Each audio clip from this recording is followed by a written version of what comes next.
Halo guys, kembali lagi dengan saya Kali Masada dari Akademi Kripto. Di video kali ini kita akan membahas mengenai cara membeli altcoin. Jadi sebelumnya udah dijelaskan mengenai apa itu Bitcoin dan gimana caranya teman-teman ini membeli Bitcoin. Praktek dari nol sampai teman-teman bisa.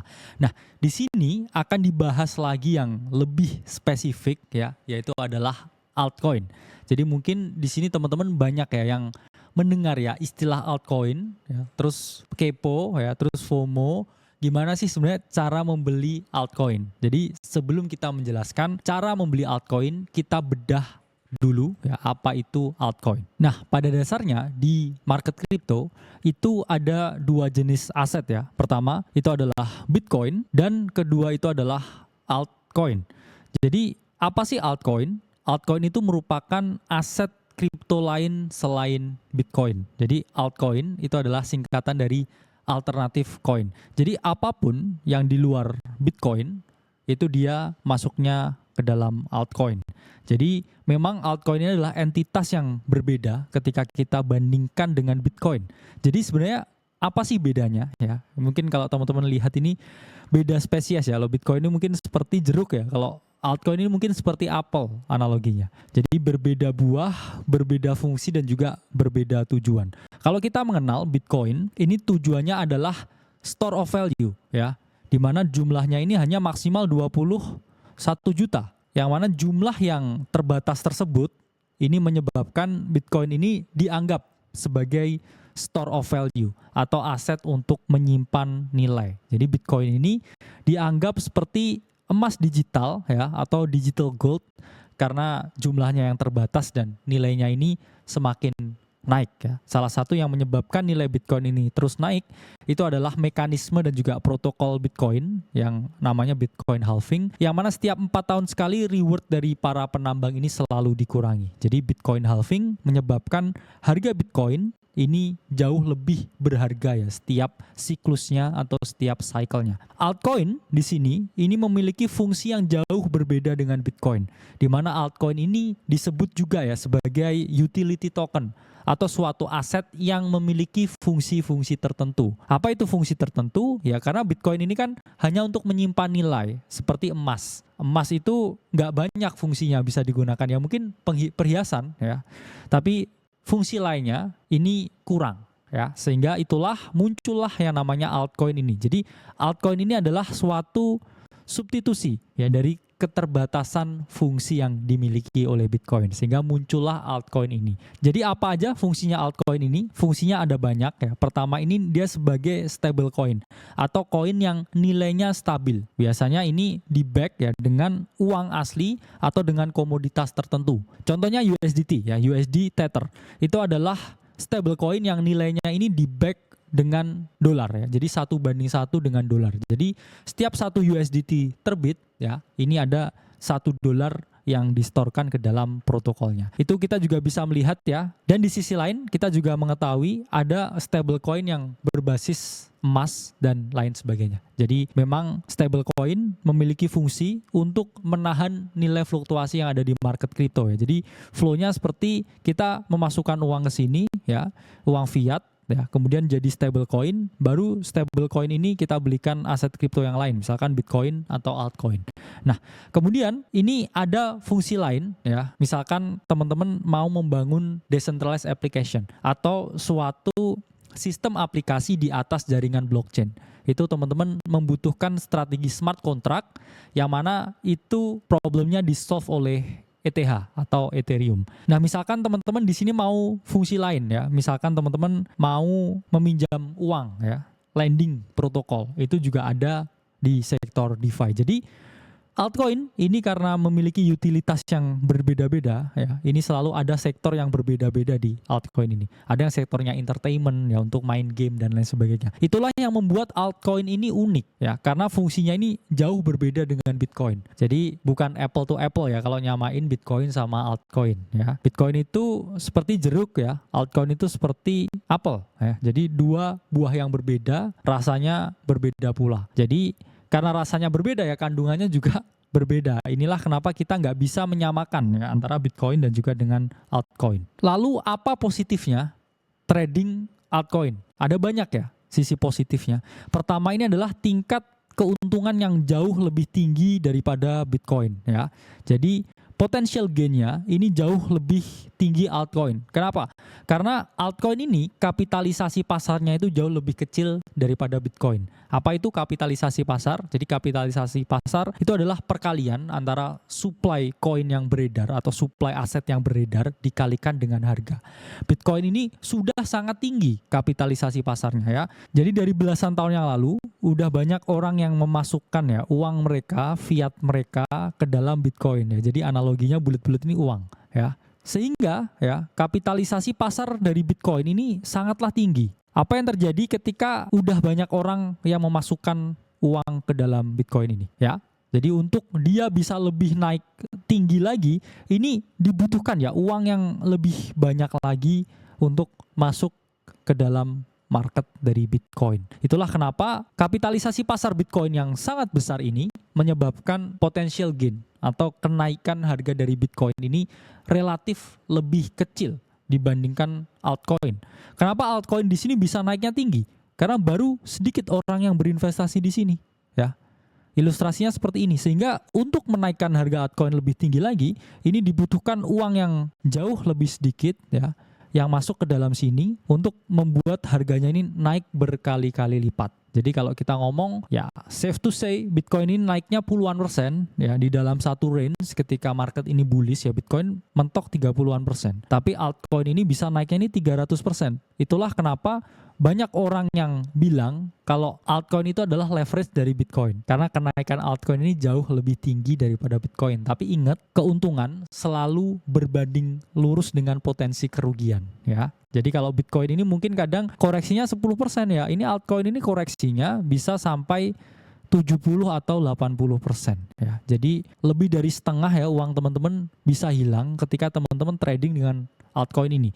Kenapa kok bisa hilang uangnya? Karena ketika uangnya ini dihapus dari peredaran ya, harganya ini jauh lebih turun ya. Sementara kalau Bitcoin ini uangnya dihapus dari peredaran ya, ini dia turunnya kecil teman-teman ya. Itulah kenapa downside dari Bitcoin ini jauh lebih kecil daripada altcoin. Tapi selalu ada risiko yang sebanding dengan tingkat keuntungan. Itulah kenapa trading altcoin di tahun 2024 ini membutuhkan expertise khusus. Kenapa butuh expertise khusus? Kalau zaman dulu ya teman-teman di tahun 2018 let's say, ini trading altcoin ini jauh lebih mudah daripada sekarang. Karena ada sedikit altcoinnya ya. Tapi sekarang ya di tahun 2024 ini altcoinnya ini jauh lebih banyak ya. Bahkan yang terdaftar itu ada puluhan ribu. Itulah kenapa untuk memilih ya satu atau dua dari puluhan ribu pilihan ini membutuhkan suatu expertise khusus. Itulah kenapa ada yang namanya paradox of choice ya. Karena terlalu banyak pilihannya. Sementara kalau teman-teman ya di tahun 2018 itu pilih apapun. Ya, saya bilang hampir pilih apapun. Kamu hanya beli 2 altcoin ini ya. Itu terbang semua karena pilihannya terbatas. Kalau sekarang ada puluhan ribu, gimana kamu cara milihnya ya? Mungkin pilih satu ini ya, tapi dia performanya jauh lebih buruk ya. Ternyata yang perform malah yang ini dan lain sebagainya. Itulah kenapa membeli altcoins itu membutuhkan suatu expertise khusus. Butuh keahlian untuk memilih. Jadi nggak asal bisa beli tutup mata terus cuan. Ya, harus membutuhkan expertise khusus ketika teman-teman ini membeli altcoins. Nah, langsung kita membahas mengenai 3 hal atau 3 keahlian ketika teman-teman ini mau membeli altcoins. Pertama, yaitu adalah keahlian melihat narasi, ya, atau yang disebut juga dengan narrative research. Kemudian, ya, kedua itu adalah technical research atau keahlian teman-teman untuk melakukan analisa teknikal. Dan yang ketiga itu adalah fundamental research atau di sini adalah cara untuk melihat nilai intrinsik dari market itu sendiri. Jadi ada 3 ya. Kita harus melihat narasinya apa, melihat secara teknikal dan juga ketiga ini melihat fundamentalnya. Yang mana narasi ini merupakan suatu sektor tertentu ya, area tertentu yang sedang diincar oleh para investor, baik itu investor retail maupun investor yang besar atau para smart money. Jadi narasi ini sangat beken ya akhir-akhir ini karena terlalu banyaknya altcoin yang ada. Sehingga harus dikhususkan ya ini narasinya apa. Itulah mengapa beberapa tahun ini itu kita harus trading menggunakan narasi. Karena kalau nggak ada narasinya ya teman-teman, ini nggak akan bisa optimal dengan memilihnya ya. Karena terlalu banyak ya paradox of choice, sehingga kita harus berkonsentrasi terhadap narasi apa yang lagi happening di market. Dan ini memiliki tingkat ya sampai 50% untuk mempengaruhi ya keberhasilan ketika teman-teman melakukan trading di market altcoin. Kedua, ya ini adalah technical. Apa ini technical? Technical ini terkait dengan data historis harga di masa lalu. Sehingga teman-teman bisa menentukan kira-kira di mana titik teman-teman melakukan pembelian ya, dan kapan teman-teman ini melakukan penjualan ya. Karena memang technical analysis itu sifatnya bukan untuk memprediksi, tapi mengantisipasi pergerakan harga. Jadi misalkan harga ada di range ini, saya akan melakukan pembelian. Dan ketika harga ada di range ini, saya ini melakukan penjualan. Itulah fungsi melakukan analisa teknikal. Dan ini memiliki tingkat keberhasilan ini sampai 30%. Ya, jadi meskipun narasinya bagus ya, tapi kalau memang harganya udah terlalu tinggi waktunya jual, ya kamu jangan membeli.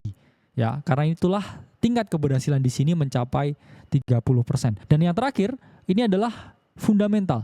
Fundamental ini untuk menilai ya, apakah ini nilai intrinsiknya tinggi atau enggak. Nilai intrinsik itu apa? Nilai intrinsik itu adalah nilai yang terkandung di dalam proyeknya. Jadi nilai intrinsik ini yang membuat proyek ini dianggap memiliki value. Jadi ketika nilai intrinsiknya ini jauh lebih besar ya daripada nilai pasarnya, ini berarti proyek ini under value. Nah, ini jadi analoginya, fundamental ini seperti membuka ya isi semangka ya. Kadang semangka ini di luar ini terlihat sangat hijau ya, ini contohnya semangka. Tapi ketika semangkanya itu dibuka ya, itu belum tentu ya teman-teman, ini isinya ini merah ya. Jadi itulah pentingnya melakukan analisa fundamental, karena teman-teman jangan beli kucing dalam karung ya. Ketika teman-teman beli kucing dalam karung ya, yang ada teman-teman membeli barang yang sangat overvalue ya. Itulah mengapa teman-teman harus melakukan analisa fundamental. Nah, selanjutnya kita akan membedah ya bagaimana teman-teman ini melakukan narrative research atau melakukan riset untuk melihat narasi apa yang akan terjadi di market crypto. Jadi market crypto ini selalu memiliki ketergantungan ya, atau selalu bersinggungan dengan traditional market yang ada di luar. Jadi tech company di luar sana ini selalu memiliki kesinambungan dengan market crypto yang ada di dalam. Jadi itulah mengapa banyak teknologi yang di luar ini ditransformasikan ke dalam jaringan blockchain untuk kemudian disebut ya sebagai berbagai project-project Web3 ya. Dimana di sini ketika di luar sana yang diomongkan itu AI, ini pasti ada banyak project Web3 yang juga membuat project crypto AI. Jadi project AI tapi di dalam jaringan blockchain. Jadi ini contohnya ya, artificial intelligence in 2024 ya. Jadi the most important AI trend in 2024 ini dari IBM. Jadi teman-teman bisa menggunakan Google ya sebagai tools utama untuk kira-kira menjaring ya narasi apa sih yang hot, narasi apa sih yang happening di market. Jadi teman-teman bisa kurasi semua informasi, kurasi semua berita yang ada di Google ya untuk menentukan kira-kira narasi apa yang sedang terjadi di market saat ini. Nah, ini misalkan topiknya ini adalah AI ya, atau artificial intelligence. Itu berarti token-token AI ya secara spesifik ini akan mengalami kenaikan. Nah, kadangkala teman-teman juga bisa membuat yang namanya narrative calendar seperti yang dibuat official oleh Akademi Crypto. Jadi di Q1 ya kita ungkapkan bahwa spatial computing dan juga AI atau artificial intelligence ini akan menguasai market crypto, dan memang itu beneran terjadi. Jadi itulah fungsinya teman-teman jauh hari ya, mengkurasi segala informasi dari berita, dari news, dari report ya, dari jurnal dan berbagai informasi-informasi lain yang kemudian teman-teman satukan jadi satu untuk menentukan kira-kira narasi ini terjadinya kapan. Nah, ini sebagai contoh ya kita bahas AI yang memang sudah terjadi di Q1 2024 kemarin, tapi nggak ada salahnya ini bisa kita bahas ya di sini. Bagaimana cara mencari koin AI-nya ya. Ini kan udah terjadi ya narasinya. Nah, ini teman-teman bisa memanfaatkan berbagai platform basic crypto data. Jadi platform basic crypto data itu adalah platform yang menyajikan berbagai informasi dasar mengenai project-project crypto yang ada. Teman-teman bisa pakai CoinGecko, CoinMarketCap atau CryptoSlate. Balik lagi kita tidak berafiliasi atau tidak disponsori ya berbagai platform ini. Ini platform yang kita gunakan. Misalkan contohnya tadi kita lihat project AI yang akan mengalami kenaikan ya. Misalkan di sini udah jelas ya, top artificial intelligence AI coins by market cap. Jadi teman-teman bisa search di Google ya, misalkan AI coin seperti itu. Nah, ini akan didirect ke CoinGecko ya atau Coin Market Cap. Di sini kita gunakan Coin Market Cap. Nah, ini koin-koin yang di atas, ini koin yang memiliki kapitalisasi pasar yang tinggi. Ya, istilahnya orang banyak masukin duitnya ke berbagai koin-koin ini. Pertama ini adalah Bitensor ya atau TAO. Kemudian ada Render, RNDR, The Grab, GRT, FET, Singularity Net, EGX, dan lain sebagainya. Semakin turun, ini semakin kecil kapitalisasi pasarnya. Itu berarti semakin tinggi pula risikonya. Jadi yang relatively ya safe risk atau risikonya ini relatif ketakar lah ya istilahnya. Ini ada yang di bagian-bagian atas ini. Semakin bawah, semakin turun ini semakin kecil banget ya market capnya. Sehingga ketika kamu membeli, ini potensi koreksinya ini jauh lebih tinggi daripada kamu membeli yang ada di atas-atas ya. Itulah kenapa fokus ke 5 besarnya ya. Dimana di sini 5 besarnya itu ada Singularity, Fetch.ai, GRT, Render, dan juga Bitensor atau TAO. Misalkan di sini kita akan bedah mengenai Singularity atau EGX. Nah, ini bisa teman-teman lihat ya fundamentalnya dari Singularity atau EGX. Di sini market cap ya, di mana di sini market cap ini adalah perkalian antara circulating supply yang beredar ini dikalikan dengan harganya ini. Inilah keluar yang namanya market cap. Dan di sini teman-teman juga bisa melihat ya circulating supply dibandingkan dengan maximum supply-nya. Yang mana maximum supply-nya ini adalah 2 miliar koin. Dan yang keluar sekarang ini adalah kurang lebih ya 1,28 miliar. Jadi itu artinya ada sekitar 700-an juta lagi koin EGX yang akan keluar ke market. Nah, ini kita udah tahu ya. Dan di sini kita bisa lihat ya untuk website resminya ya, bisa teman-teman lihat. Balik lagi kita juga nggak berinvestasi ke Singularity, nggak ada kaitan juga ya dengan perusahaan ini atau kenal dengan foundernya. Kita hanya membuat video ini untuk tujuan edukasi. Nah, ini bisa teman-teman lihat ya bahwa project-project AI on blockchain ini altcoin ini memiliki visi dan misi yang berbeda ya dengan Bitcoin. Itulah kenapa altcoin ini adalah project yang memiliki utilitas-utilitas tertentu. Jadi bisa teman-teman lihat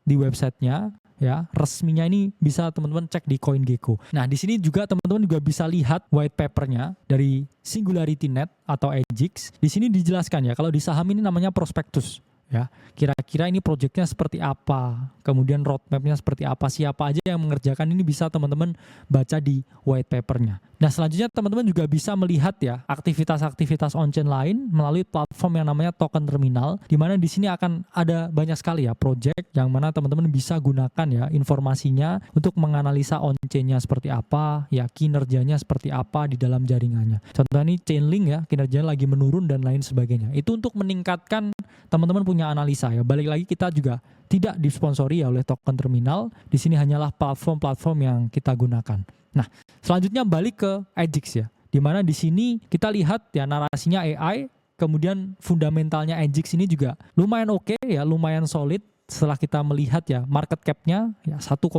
billion dengan maksimum supply 2 billion. Jadi untuk naik 2 kali lipat ini masih sangat mungkin. Nah, selanjutnya teman-teman bisa menggunakan platform TradingView. Sekali lagi kita nggak disponsori untuk mencari koin ya atau token yang mau kita analisa. Di mana kita tadi mau menganalisa EGX. Di sini kita bisa pilih ya salah satu chart dari EGX dan di sini kelihatan ya. Ini saya selalu sarankan gunakan time frame yang besar. Contohnya ini adalah weekly, bisa teman-teman gunakan untuk melihat lebih dalam. Jadi semakin besar time frame yang teman-teman gunakan itu tingkat validnya ini semakin tinggi. Nah, ini bisa kita lihat ya. Weekly chart dari EGX ini ada di area yang ideal membeli. Kenapa? Karena kalau kita misalkan tarik ya Fibonacci dan di sini ini ada di area sekitar 0,5 dan di sini mendekati ya area beli dari EMA-nya ini. Jadi secara tren ini melakukan koreksi. Jadi kalau kita lihat di market itu adalah primary ya, tren utama dan juga kemudian secondary dan juga ada possible melakukan primary lagi. Jadi di range ini ya kita bisa melihat bahwa ini adalah range yang ideal untuk membeli EGX ya atau Singularity. Jadi ini dia siap untuk membuat tren primary yang baru ya. Jadi ini lagi di secondary trend atau di tren yang koreksi ya istilahnya ya. Dimana ini adalah suatu pola ya atau kecenderungan yang mana kita bisa melakukan pembelian ya untuk AJIX atau Singularity. Untuk melakukan pembelian ya ini bisa teman-teman gunakan salah satu platformnya adalah Indodax ya. Balik lagi nggak disponsori. Jadi Indodax juga salah satu yang cek centralized exchange yang paling lengkap di Indonesia. Di sini teman-teman bisa lihat ya, ada banyak sekali list altcoinnya yang mau teman-teman beli. Ya ini misalkan kalau di sini adalah AJIX tadi ya, bisa di search. Nah ini teman-teman bisa lihat ini adalah market dari AJIX to IDR, di mana kalau di sini misalkan saya mau beli ya Singularity atau AJIX, misalkan saya mau beli 1 juta rupiah ya, bisa pakai market dan klik beli Singularity. Nah, order beli telah berhasil dipasang. Nah, ini semudah itu untuk teman-teman mau membeli altcoin. Nah, jadi ketika harganya nanti udah naik lagi, misalkan di $2 ya, ini saya bisa klik market instan dan jual 100% untuk saya melakukan take profit atau pengambilan keuntungan. Oke guys, jadi itu video mengenai cara membeli altcoin. Jadi harus teman-teman pahami bahwa altcoin ini adalah market yang penuh dengan risiko, sehingga satu-satunya yang bisa membatasi risiko dan peluang kerugian itu adalah kita sendiri. Karena profitnya juga buat kita sendiri, jadi kita juga nggak bisa nyalain orang lain atas keputusan pembelian yang kita buat sendiri. Dan video hari ini adalah murni untuk tujuan edukasi. Saya Khalil Masada dari Akademi Kripto. Sampai berjumpa di video selanjutnya.